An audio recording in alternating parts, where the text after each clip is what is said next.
13 जणांना अटक केल्याची माहिती मिरजेतील महात्मा गांधी चौक पोलीस ठाण्याचे प्रभारी सहाय्यक पोलीस निरीक्षक संदीप शिंदे यांनी दिली।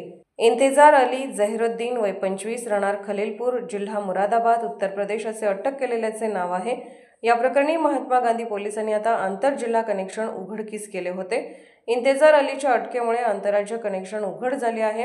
आतापर्यंत सांगलीतील रोहित अशोक कागवाडे, ओंकार रवींद्र मुळे आणि अशफाक बशीर पटवेगार यांच्यासह वैभव उर्फ प्रशांत शिवाजी पाटोळे वय 27 राहणार कडेगाव सांगली, ऋतुराज आबासाहेब भोसले वय 27 राहणार सांगलीवाडी सांगली, अमोल सर्जेराव मगर वय 28 राहणार निमगाव तालुका माळशिरस सोलापूर, साईनाथ सचिन वाघमारे वय 19 निमगाव तालुका माळशिरस सोलापूर, अविनाश पोपट काळे वय 22 राहणार विझोरी तालुका माळशिरस सोलापूर आणि देवीदास शिवाजी घोडके वय 33 राहणार माळशिरस सोलापूर, आकाश भोसले वय 23 राहणार बिजवाडी तालुका मान जिल्हा सातारा, हनुमंत शिंदे वय 24 राहणार दसूर तालुका माळशिरस जिल्हा सोलापूर, ललित पाटील वय 23 राहणार आरूळ तालुका शवडी जिल्हा कोल्हापूर, सांगली शहरात वैद्यकीय वापरासाठी असणाऱ्या मेफेंटरमाइन या इंजेक्शनचा नशेसाठी वापर होत असल्याची माहिती पोलिसांना मिळाली होती।